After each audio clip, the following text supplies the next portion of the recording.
and to kind of just, maybe this is something I'll ask later, but like the reason why I personally want to do this, and I don't know if I can speak for you, Marina, but like Yeah, I go want ahead. to use my platform to even just normalize and show those specific parents that are stubborn to like this type of lifestyle or like this approach to a career as something that's it's okay, you know?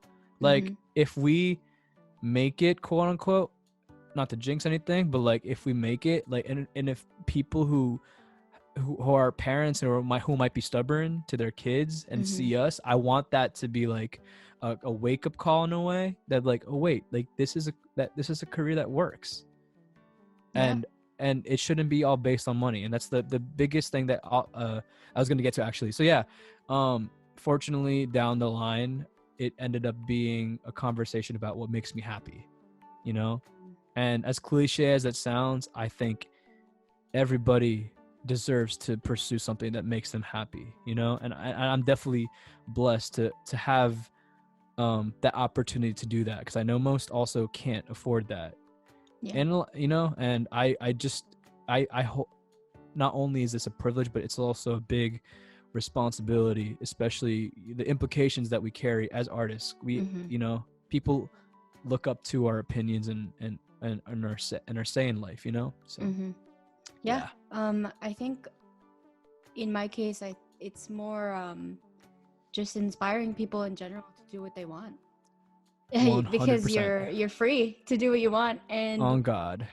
we as artists should about the money thing, right? I think it's, if we continue to put value in our work and not let's say do everything for free, do everything for cheap, because your ideas are yours, and what's the difference between the ideas that you create and the work that other people do? It's just that there's not a specific way to like quantitate what we're doing. I get what you're saying. 100%.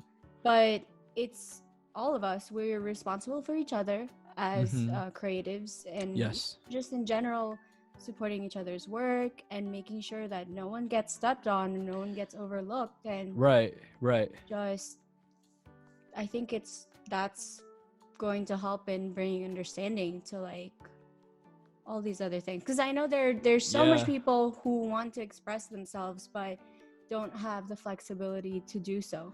100%. And it's a double-edged sword, all of this. Like, because it's I know there's so many people out there who are immensely talented. Some of these are even our friends too. And like they just like they chose a different route because either maybe it made their parents happy, or they just, you know, it's not economically for them right now. Exactly. Or like maybe they just didn't tap into it as much as that they could have, you know, because they were so busy with, you know, their usual, maybe what they were studying, or like, you know, a job. And I get it. Even like it, even during undergrad for me, like I was juggling so many different things. It's difficult. It's also like to not over romanticize it, and while to remind everyone what we're talking about, like just being a creative in general, it's difficult. It's so hard. Like I get it why people call it an unstable profession or whatever the hell you want to say, but like it's just inherently emotionally, I think for me the biggest part of it is the emotional side. It's 100%. Emotionally draining, so draining, mentally as well. Mentally draining. And I don't know, like I can't speak for other jobs, but in computer science, like I've worked in a corporate setting before, exactly. And a lot of my friends work in corporate settings. I think the difference is that at the end of the day, they check out, they leave their job and the work that's there, but we never leave our jobs, because our jobs they're just like completely dependent upon like everything that's happening in our life. 100%. You cannot just be like, I'm check out, like I can't. We're perpetually you have to, always. Yes, we're always there's always something going on in your brain, or which is tiring, but it's great. I think it's it's tiring.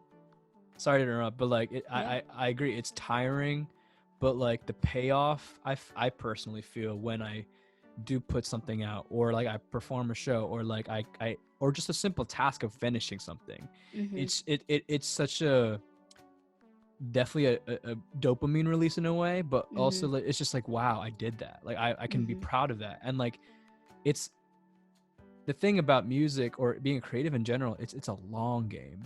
It's not short term at all. Whereas like you can't expect like a check. I mean, like obviously, hopefully when you do start, hopefully you get one. Yeah, exactly. But I will say that like in the beginning of it, before any of that, it's a big waiting / long game that like you have to play your chess pieces correctly, you know? It's like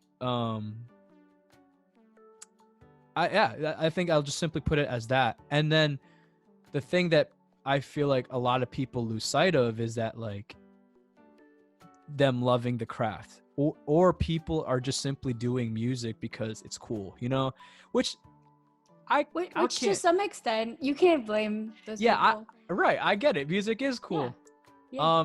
It's not, but like the way at least I do it is because there is sentiment and significance behind the work itself. A lot of there's something that they say, it's like don't do music because you have to do music, and it's cool. Like do music because you can't contain it in you. Like you can't. I love that. There are things that you can't contain. Like you actually absolutely have to do things. No, and this is exactly. No, I absolutely 100% agree.